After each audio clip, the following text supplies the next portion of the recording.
Good morning, dear students. Jai Swaminarayan. Now, today we will start a new topic, that is spelling of birds.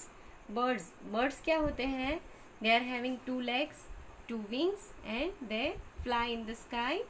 They do have beak, means उनको एक खाने के लिए क्या होती है? चोंच होती है, 2 legs होते हैं और 2 उसको fly करने के लिए wings होते हैं.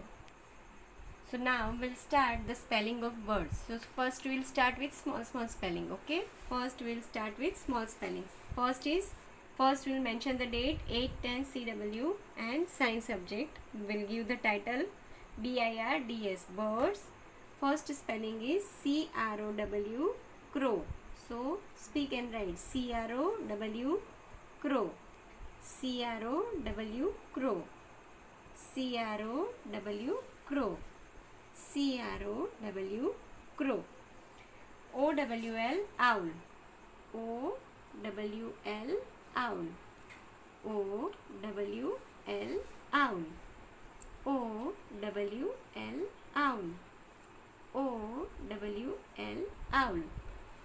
Next spelling is EAGLE eagle. EAGLE eagle. EAGLE eagle. EAGLE eagle. Now you have to complete this full lines. Okay, आपको ये full line लिखनी है. You have to speak and write. Okay. Thank you. जय स्वामीनारायण.